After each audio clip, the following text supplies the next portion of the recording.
it's back on the screen. All right.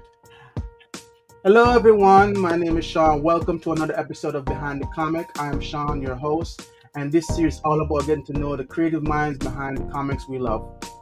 Today, I'm joined by Joshua, an indie comic creator whose work blends passion, creativity, and vision. We'll be talking about his journey, his inspiration behind his comic, and what it takes to bring a story from idea to the page. It's exciting to dive into it, so let's get started. All right, so this is where we get to know you. So first question out the gate. I'm gonna stop this real quick. All right, cool. No distraction for that. All right. So let's talk about introductions right now. So can you introduce yourself and tell us a little about your background? Yeah, sure. Little, little. Yeah, little tiny bit. My name is Josh. My author name is actually JJ Thorne. So a little. Basically, I'm a father of two in Canada. I have a beautiful wife who's looking after my 2-month-old downstairs. Basically, I have a full-time job during the day where I work in finance and software and all that stuff. And then at night, during COVID, in fact, I started writing books. And then after starting to write books, I ended up actually wanting to turn one of those books, Don't Combust, which we'll talk about today, into a comic series. So from a background perspective, I've always been someone who likes, especially like manga, anime, manhwa, webtoons, webcomics in general and stuff. And then a lot more of the comic side more recently, especially as like the movies have gotten more and more popular. So I have a lot of loves that I want to turn my written words, my novels, into visual media for people to really grab and hold and be able to see. Yeah, so that's a bit about me. All A right, little bit. A little bit. I love it. I love it. I love it. So before there's about 20 questions. Trust me, it's not. Let's do it. Yeah, I'm all for it, man. Yeah. So how did you get into how did you first get into comics? Was it a reader, an artist, or both?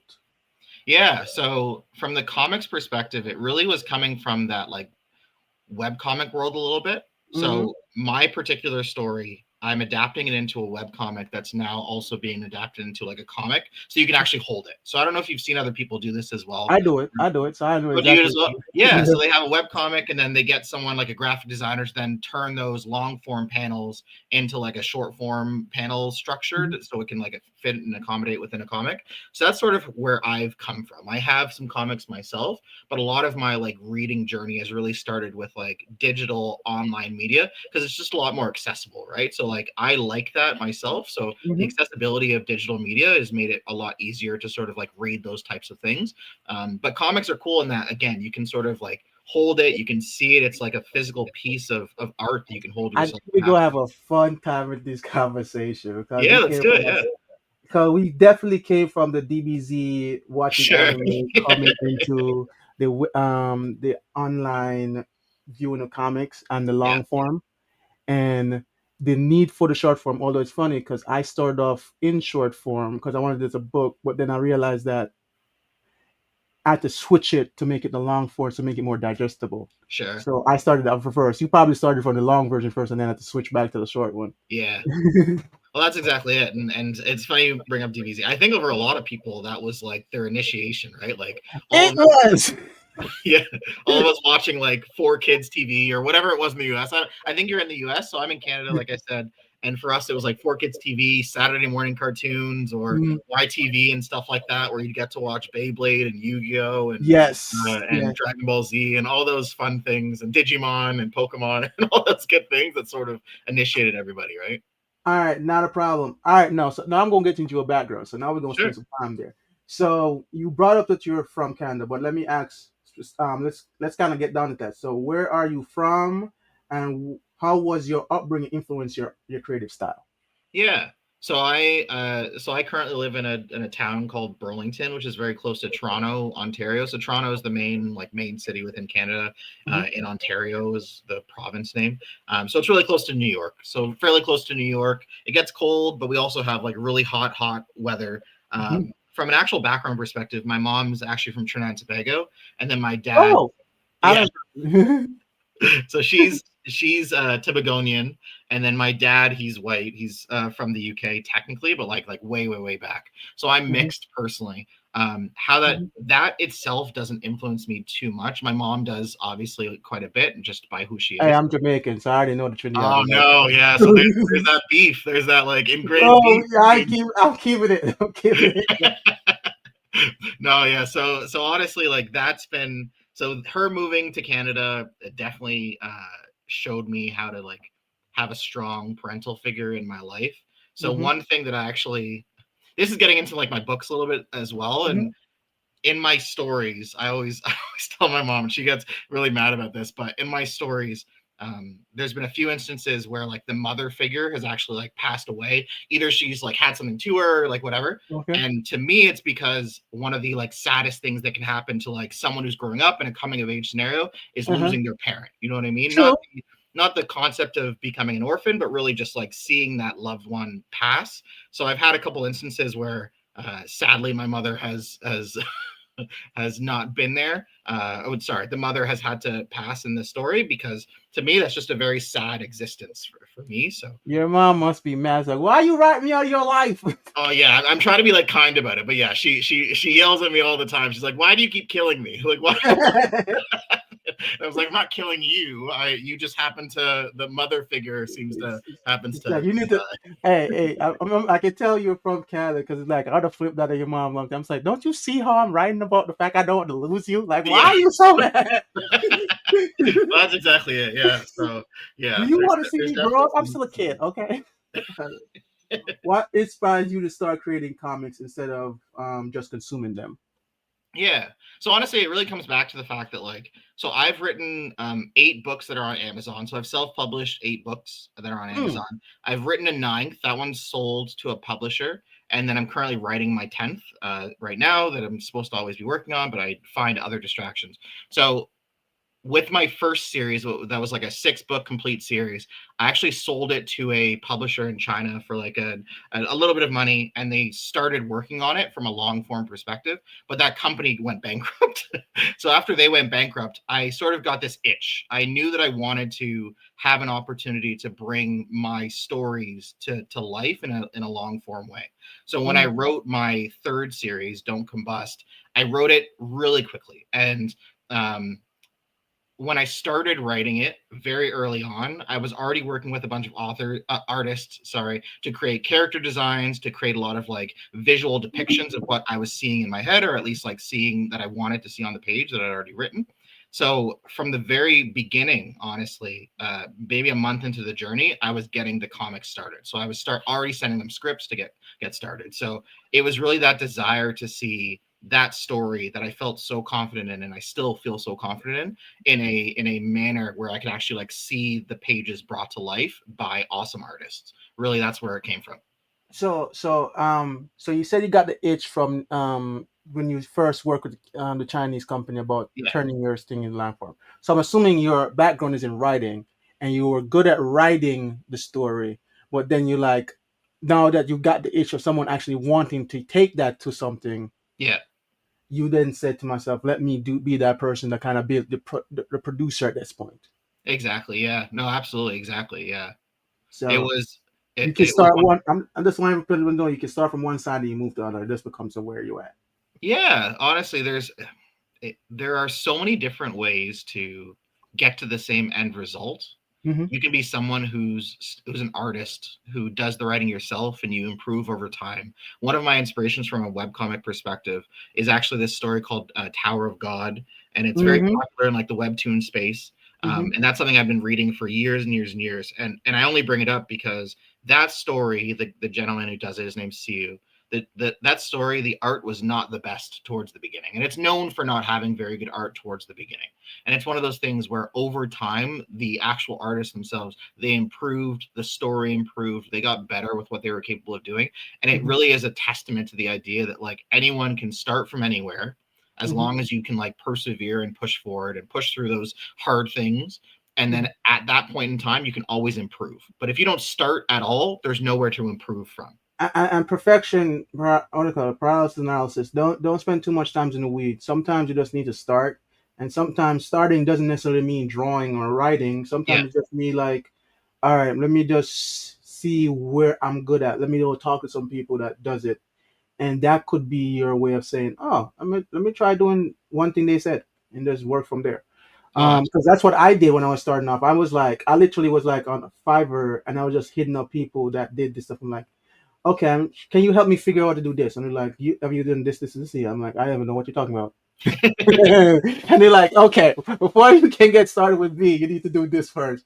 And it's yeah. like, that's kind of how I figured it out. That's how you learn. That's how you figure it out. And then now you're doing these, right? Like it is. There's so many things that are not clear until you actually get into it. So Mhm. like if I think about just like Kickstarter at all, so obviously I'm kickstarting the comic and I'm trying to make it so that the comic is accessible to people. Kickstarter alone has a massive learning curve, I would say. Like Mhm. it is fairly simple, but at the end of the day, there's a lot of things that you need to investigate, research, look up, make sure that you actually understand, and like actualize to be able to get something that you can put in front of people. And despite the fact that mine may or may not fund, at the end of the day, there's a lot that goes into just creating the Kickstarter in the first place. So like even just that like one very tiny part of the process that is comic creation or getting your things in front of people, that alone takes sometimes a month or 2 months to be able to like say, hey, I can actually do this. And just since you're talking about, actually, let me come back onto that because that's Sure. a very good part Bro. in terms of, because a lot of people get stuck on certain specific parts in their comics, and I want to make sure it's addressed properly. Mhm. So, all right, so now I'm going to transition us into the your comic, and let's talk about the comics. Yeah. So, tell us about your current project. What's it about? Yeah. So on the comic side, my current project is Don't Yeah, Combust. I know you have it, so you can show it while you talk about Yeah, it. no problem whatsoever. So basically, so Don't Combust. This is the first episode. So I did a Kickstarter for just the first episode a while back. I don't know if it'll show up. Hopefully, it will eventually. Oh no! Here, let me see if I can even remove I the. know the blur is killing it. I know. Here, so you get to see my awful. So this is Don't Combust. Got it. Basically, it is a what I believe to be a beautiful comic with a bunch of awesome interiors, about Yeah. 20 to 24 pages, so just like a standard comic book. And basically within the story, it's about two brothers who are part of a team that gets sent to a town in Arizona called Bisbee to investigate a demon spawning hole that appears in the middle of the city. So that is what the story overall is about. And the story itself actually follows these two brothers. Midway through the story, there's some like major things that happen. And I don't want to spoil much as part of the story, but these two brothers are sort of like the focal point. So you talked beforehand about like growing up and like using your experiences. I have a brother myself. And in a Hmm. lot of ways, my brother has always been the person that I sort of like did things with growing up. And Hmm. of course, your siblings, you sort of like that's who becomes your best friend in a lot of ways. So Hmm. a major component of this story is the mother, the mother of these two brothers actually gets sick, and they can't figure out why she gets sick, and they're down on their luck. They're in the U.S. They have a lot of medical debt. So as a result, the younger brother goes into an experiment. That experiment gives him powers, which you don't actually find out, but I'll spoil some things. Gives him powers. His other brother, because he doesn't want to leave his other brother behind, he joins in on the experiment as well, and both of them get powers that allow them to fight back against these demons. So that's sort of their like backstory, So basically. that's how they got dragged in to go into And investigate that's stuff. how they get dragged in. Yeah. So like towards the end of the first episode, because like I'll be honest, this is I come from the manga and webcomic world. Like for Hmm. a lot of people, they anticipate that a comic should be a one shot, you're a self-contained story within that one comic. That is not my story. My story is intended No. to be akin to a long form. I want you to get the entire season. So there will be several episodes, a lot of episodes that are all going to be available digitally as well for people to consume. So at the end of this particular story, you meet the brothers. You meet the major conflict, which is like the demons themselves. They're somewhere there. The Let me go. demons I'm bringing it themselves. back up. I'm bringing it back Oh, up. sorry. The demons, Hmm. and then you also meet a lot of you meet the brother at the end of it. So you meet one of the brothers, and you find out that the younger brother, in fact, actually has like demonic eyes. You see that he has like a demonic arm. You can Mhm. see it in those same like variant covers and covers that you see that you keep flashing as well. So Mhm. one of the brother has very like visible demonic features, and one of them does not, because you don't yet know that like what his powers are. Those get sort of fleshed out as the episodes go. Of course, you can't tell everything on the first date. Come on. Can't tell everything on the first date. Yeah. Absolutely. I tell people it's like, yo, we don't get married on the first date, so don't actually stupid commitment stuff on the first Yeah. date. Well, All right. yeah. So, what inspired this story and its characters for you? Yeah, honestly, so it goes back to sort of what I was saying there. This particular story is, I'd written some other stories relating to apocalypse type scenarios. So another story I've written is called it's here. It's called System Orphans Claire, and it's a long form book, like I said. So I wrote this book and I wrote this series, and that's about a girl that gets caught up in an apocalypse. I wanted to write something a little bit closer to home, and closer to home meant something where it's a male protagonist. I wanted to write something with brothers, so you could sort of follow both of them in their own lens, and I wanted something a little bit more not realistic, but a little bit more like fantasy based within like a realistic setting, which happened to be like an actual town that exists within the world that we live in, Earth. And like you Okay. of course have this like fantastical view where the demons are coming and eventually angels show up and all this stuff. So there's like fantastical things placed on top of it. But I want it to be grounded in this like very real story about these two brothers that are just trying to save themselves and their mom, really. Yeah. So, you do. I realize you touch on a lot of families. So, what? So, is my next question is, what theme or message do you want the reader to pick up from your work? Yeah. Honestly, the one of the main themes, and I sometimes use it as a tagline for the story, is like, how far would you go for your family? How far Mhm. would you go for your brother?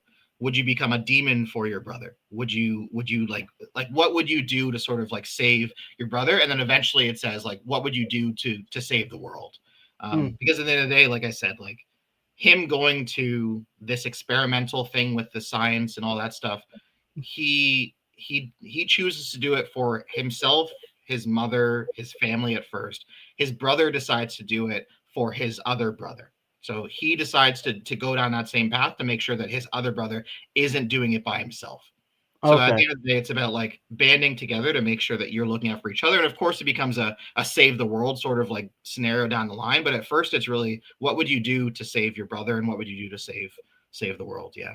Well, I would say the Marines have a good way of saying the same something similar. And what they say is, you don't think about saving the world; you think about saving the brother next right beside you. Yeah. And then from that point, you build from there.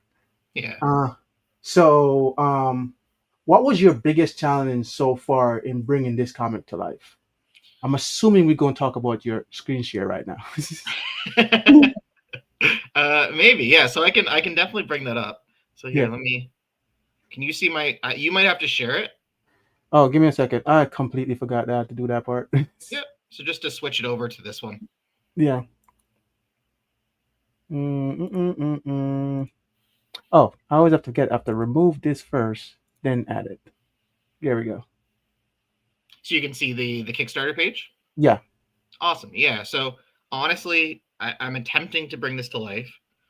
If we talk about the many struggles, people really don't give enough justice to people who are bringing like a large piece of content to life. I talk about how difficult it is to write something. So like I said, I'm a novelist by trade, from like my hobby side. I've written several books. At the end of the day, like that is a struggle. It takes a lot of time. The ability to actually turn what is a concept, an idea, a script into an actual like visual medium like a comic is very difficult And from the expensive. and expensive. Yeah, Yeah. and that's one of the things I was going to say. So there's the actual aspect of like finding an artist that you like actually enjoy and who will actually like stick with the project long term. I've been very fortunate that I've been able to get people who have like, I have about 10 to 13, depending on the stage of the process, 10 to 13 episodes ready to go. I'm trying to create a backlog as best as I can so I can post it. I have those ready. being able to pay for those individuals, you're talking tens of thousands of dollars. And that's what I've already invested personally into Mhm. this project. And at the end of the day, like I believe very strongly in the project. And I recognize that like my wife is always like, that's a lot of money to spend on something that like that may not go somewhere. But to me, I'm able to create and visualize now that I can actually hold it in my hands, something that like is actually out there for people to sort of ingest. And I'm so excited about it. So my biggest issue honestly is the funding of it. Yeah, making sure that I can see this as a long-term viable project that isn't Mhm. fully funded by me. Because if I be frank about the money just for the people listening, we're talking for the season that I would like to create, we're talking about 40 to $45,000 that will go into the creation of all of the episodes, and Mhm. it's not a small amount of money. And I've already Exactly. That's not. yeah So, and I would definitely want to add this so for the audience. Um, it's a very time consuming process, just not just to actually come up with a concept of what you're trying to talk about, but to actually bring all the people involved to actually bring it to life. And it's yeah not a cheap process as well.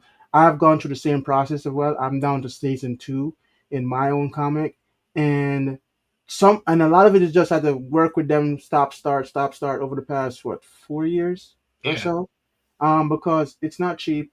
And but the ability to say that you finished something, because a lot of people don't realize, like, um even with Jay-Z, is that Jay-Z first thing didn't pop off that fast, hmm but once it did, everyone talks about the blueprint.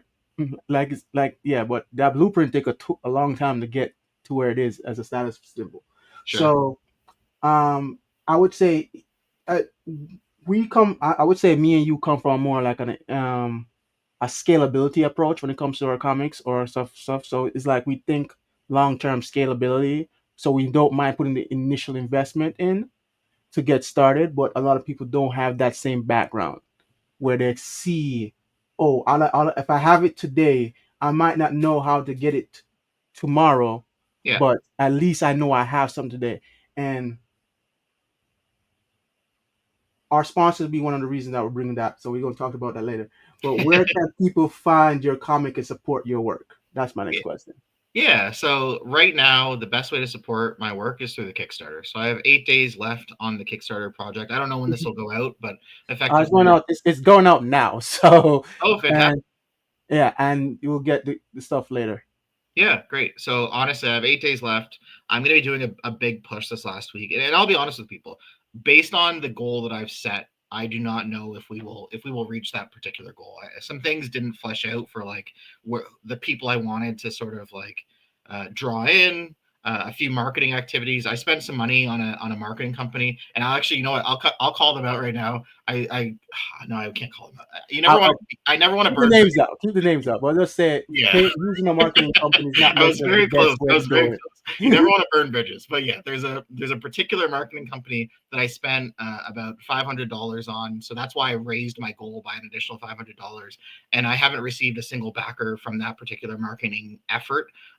So there's certain things that I've done that have not panned out. So the best way for people to support me right now is really just to like believe in the project, buy a comic as part of any physical tier. You get not only a comic, but you also get potentially 3 comics or 6 comics, depending on the tier that you go for. I have posters that are up there as well. In the collector bundle, I have magnets and stickers as well. And Mhm. then on top of every single physical tier, I'm now giving people 1 free poster as well. And the poster is for my other series, System Orphans Claire, the Claire story I was telling. And it's beautiful. It really does look really good.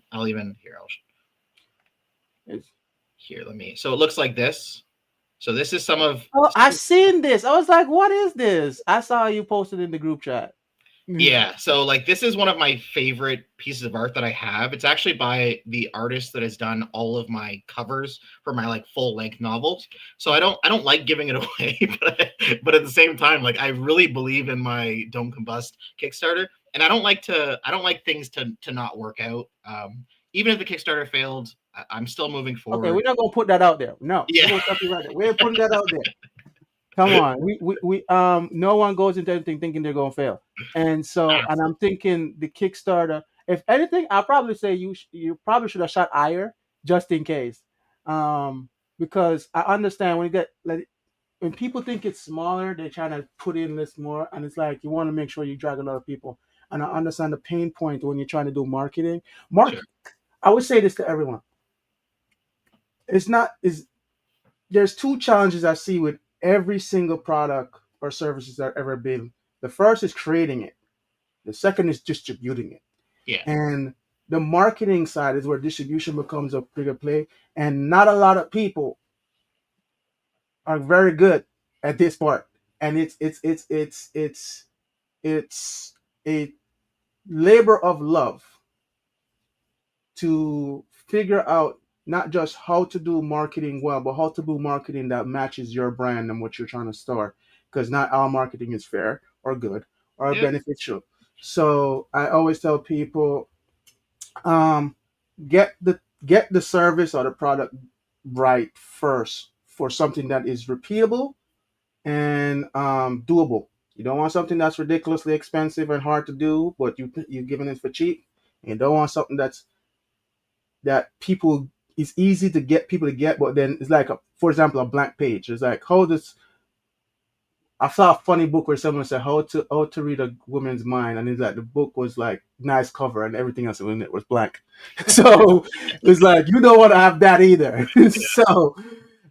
So the idea of figuring out and as a CEO, because you're a CEO, and Yep. eventually you I consider you guys media franchises. And as a media franchise, you need to figure out how do I sell my work or my thing at a point that I can keep doing it and eventually just do it consistently because it pays my bills. Yep. Do you have a single? Okay, my next question before for which transition, do you have do you see this as a single series? Plan multiple issues? How do you see this planning out over the course of it? Is this like Yeah. one issue, one series, or multiple series? Yeah. So my goal is really if I can adapt the entirety of my first novel, which I intend to have basically about 30 episodes, is how I've sort of planned it out. So it's Okay. about 30 episodes. If all of those episodes are published into print, I'm not sure as yet, but my goal is really to make sure that all 30 are available for people. And then if people do want to have all 30, I definitely will absolutely print it. But yeah, it's intended to be at the very least season one, which is the first novel, and then at that Okay. point in time, I'm going to assess and see if people want to have the next novels turned into a visual medium as well. But it really is it's a long form story. I'm really into One Piece, so I don't know. Again, we're jumping. I'm going to jump to manga for a moment, but Yeah. it's never going to be as long as like a 1,000 episode story like One Piece. But I could see this being like in its entirety about 90 episodes that tell the story from start to finish. But I want to start with those initial 30. I know that you talk about Yeah. uh, It's lit. Hey, what's it? Blood Brothers. Shoot, what? I know it's Blood Brothers, but I'm trying to remember the first name of the show. God, okay. For all my manga people or my manga people, do not crucify me. I sure, know the name is Blood Brothers. I just don't remember. Full Metal Alchemist. Full Metal Alchemist. Yeah, sure, yeah. Blood Brothers. Yes. Yeah, you're thinking basically we go probably have multiple versions like that, and I feel like it could be something like that because the brotherhood factor is there. Yeah, And no, honestly, it's a great parallel to my story. I really uh, in hey, that story, they're you they're always very want to very different compare people. yourself to something successful so you know where you're going. It's like No, always. absolutely. Yeah, in the thing here and the Kickstarter itself, I try and make like references because at a point in the story, again, I don't want to do certain too many spoilers, but at a point in the story, both of the brothers do split up because something major happens. One of them goes in one direction, one of them goes in the other, and one of the brothers, the main brother, his name's Dart. Dart ends up actually creating sort of a group that fights back against some of the demons, fights with some of the angels. Again, there's a whole like storyline that goes there. But anyways, that particular piece of the story really is very much like One Piece. In fact, the idea of building your own family from a bunch of like people that you've met over time due to some other things that have happened. Again, not getting into all the specifics, but Yeah. there are definitely stories that I've taken a lot of inspiration from, and Full Metal Alchemist actually is one of my favorites as well. So there's definitely some parallels there. All right. So we're going to transition to the last two sections, but before then, let's have a word from our sponsors, okay? Yeah, let's do it. So don't mind me. Don't mind me. Let's bring this lovely young lady to the. Okay, everyone. Word from our sponsors is MyComic.ai. MyComic.ai is all about helping comic book creators turn their concept into monetization IP. From everything from figuring out the little comic cons to inventory of your product and the different materials you have. We do a full spectrum setup, and all we're looking for right now is the people to come and test the product. So if you are a comic book creator looking to figure out a way to move from idea to income, let us know. Our entire process is how to get people to move to the first 1,000 comic books sold. That's the biggest goal, and we're trying to help everyone get there. So join us at mycomic.ai, learn about what we have to offer, and see what we can do for you. With that, we get back to our main story.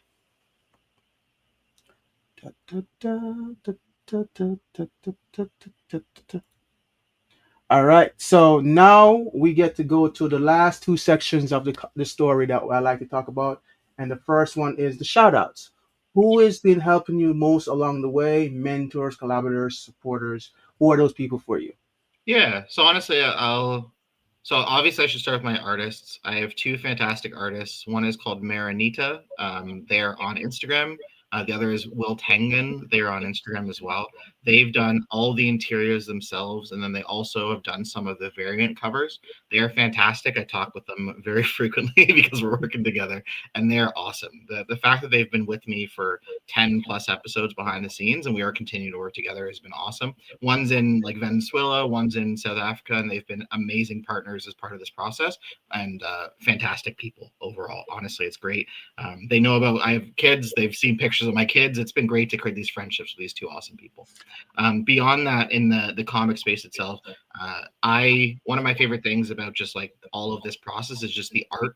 So I've been able to get some fantastic graphic designers, artists from the cover perspective. So just to name a couple, Freytube is the person who does a lot of my graphic design, and actually he didn't do the graphic design for the first episode, but he did for the next two because I just saw that he was a lot better than the person, sadly, that I was initially working with. And then I've worked with a bunch of other people who are listed on the credits of the Kickstarter page from an Mhm. artist perspective as well. And then last shout out I'll make is honestly to the comic community. A lot of the I come from a very specific sub niche of novel writing, and I created a space for myself there, and it has been good. I was very new, and I remain very new within the comic space. And a lot of people have been very, very nice as it relates to like involving me in Discord communities, making sure that I can find these other Facebook groups, and just answering questions where I needed it. There's no specific person because honestly the community itself has been really cool, and I have really appreciated people's help as I've tried to navigate this process because there's a lot to it. There's a lot to it, and there's a lot of things that are just not clear when you are first joining in. And everyone, and yes, yeah. So I forgot. My brain froze. It was like, okay. That's okay. Sorry. And lastly, any special thanks to like either family, friend, spouse, on this journey that you went on? Because this seems like you've been on this for a while. So Yeah, no. So I started writing in 2020 during COVID. So especially then, my current wife was my girlfriend then. So I always give her the props that she deserves. Kelly's fantastic. My two kids, Elizabeth and Lucas, they're great. My second one is only 2 months old. So this last the last couple months have been a little crazy with having a newborn at home, and I've what been was the doing. oldest one? The oldest one's only two, so I have two kids under two. So it is. Oh Lord, oh Lord! I'm trying to fight that urge. Okay, I only have one. That's 11 months, going on 12 this month. Okay. Oh yeah, man. It's a process. It's definitely a process. And honestly, the 2 month old is a little easier than the toddler. The toddler, she can be a handful, but she's the greatest. She's the most wonderful Okay. thing in my life. She's fantastic. But I yeah, appreciate it. Appreciate it. So now we're going to do the wrap up section. Yeah. What's next for you as a creator? Any upcoming projects or goals right now? I know you Yeah. have the goal for the Kickstarter, so support my man in Kickstarter. But what else do you have? Yeah, that's the thing. So it's the Kickstarter behind the scenes. We're continuing to create more episodes. Like I said, my goal is to be able to create a backlog so I can start posting them online, and I want to be Mhm. consistent about it. So even though, and I mentioned it before, we have 10 episodes behind the scenes, I want to have probably like 15, maybe even 20 behind the scenes, so I can post them and make sure it's a consistent schedule for people to be able to actually like invest in the story over time. So that is the goal, and that's what the Kickstarter helps me to be able to like reach that goal and continue to fund things behind the scenes. So that's the immediate goal from a comic perspective. I'm writing behind the scenes, so like I said, I have 8 books that are already on Amazon. You can look for my name, JJ Thorne. They have done fairly well for me over time, and I'm currently writing the third book in my second series, System Orphans Claire. So that particular story, I actually did also have it start adapting as a comic, but we talked about beforehand. It's very difficult to keep people engaged in a story, especially from a monetary and a timeline perspective for years and years. And sadly, that one petered out a little bit at the third episode, which is not good. So at the end of the day, those are the 2 major projects that I'm working on right now, especially the Don't Combust comic and then Orphans Claire. And this is what I would say is my next question is where can they follow you online and stay connected to you? We can give me that information. I'll post it in the description with this video as well, so that everyone can just go in the description and see it. But tell Yeah, them where they can find meet you as well online. yeah. Let me share my screen. Do you mind going to the other one just so I can share that screen? Got it. Got it. Oh wait, I need to do this again. There we go. Yeah, so if you can see this, like I said, I am completely on Amazon. I have a website as well, but I won't even show the website. I'm completely on Amazon. All my books are here. Like I said, What I have, about your social media handles and stuff like that? yep, I'll mention those as well. So all the books are here, and then every place to find me, you just look for JJ Thorne Books. So JJ Thorne Books on Blue Sky, Twitter, not Facebook, but yeah, Blue Sky, Twitter, Threads, TikTok, JJ Thorne Books. So you can find me everywhere there. And then, like I said, the main thing that I really want to plug is just the Kickstarter.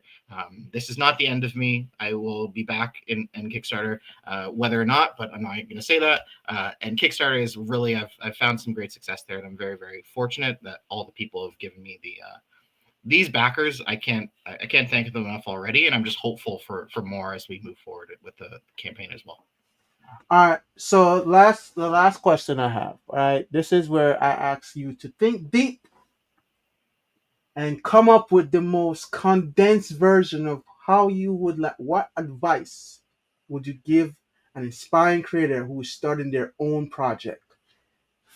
What would you tell them? What do you want them to know that when they're in their last final hours of giving up, Yeah. they heard your voice saying this? What is it? Yeah. Honestly, I think there's 2 that I'd give. So there's the people who are just starting out. What I would say is, in a condensed way, you can't improve unless you start. I think that's a good theme of a lot of what we talked about. So you Mhm. can't improve unless you start. And honestly, like, it's not going to be perfect at the beginning. So just start. So honestly, that's the first one. The other one that maybe a little bit longer. Um, we all go through those moments of like significant doubt in our projects. I have had a lot of doubt in my projects from a financial perspective, what this means from a financial perspective. At the end of the day, if you believe in your project and if you can make it work in a way where you're still able to live and make yourself happy around it, then like do it. At the end of the day, other things will come, but don't compromise yourself and the things around you, um, and your project really, because of that doubt. It's not worth it. All right. I think those were great advice. If I was going to say anything to you guys, always keep moving, always keep inspiring. Um, the Bible talks about walking by faith and not by sight.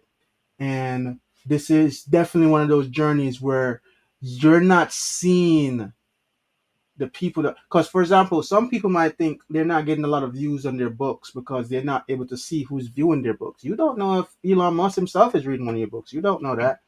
So, and it really takes just one event to kind of trigger the landslide of what it becomes a successful author. Because I will tell you, people who start we talked about Tower of Gods, and we even talk about solar leveling, for example. I'm pretty sure the authors of those didn't say, "Oh, this is going to be that" when they started. They just said, "I'm just going to put out Go something." for it. Yep. And a lot of people that I've got the opportunity to meet, talk to, and also communicate with, that's their story. They just put it out, and some of them just got lucky being in certain rooms, certain platforms, and somebody just saw it and they said, "Hey, I'm going to promote this," and all of a sudden they move from I don't know how I'm going to pay for the next issue to consistent income every month to consistently produce the book because now they don't have to worry about funding anymore. Or darn, So I have a movie deal coming up that I have to worry about now. yeah, yeah, it's like you move from I don't even know I'm going to pay the bill, so I don't even know I'm going to get these deadlines because Yeah. this thing just comes in. One Piece is a good example of that. My man started and it just 20 years still running. Like even Dragon Ball Z, they can't even stop making that thing. Why? Because it runs the economy of China. They keep have to make something with it. Yeah. So you want it's I always say always think big but do the next step, bite size. It's the best way to eat an elephant is always to take your first bite and stick with it. And if nothing else, you can always come on my comic AI because all we're about there is taking people from pro- profitability. We said the first 1,000 books because a lot of times people don't even realize the different things they have to do to become profitable because they don't even realize that they should see themselves as a media franchise and media franchises are not made the same. Um, how um, how Pokemon as a media franchise makes money is completely different than how Marvel Comics makes money. Yeah. Or Hello Kitty makes money. They're all media franchise. They make money completely different. And some of them are long series runs, some of them are spin-offs, some of them are just one images, but they're all different. And you are no different. Your art is no different, and your art deserves to be seen, short, and supported. So hopefully, you guys take this interview as a great inspiration to say that you can be here and later bigger stages. And so, with that, I want to thank you, Josh, for taking the opportunity to come say hi to us and the group. We wish you all the best of success with your Kickstarter.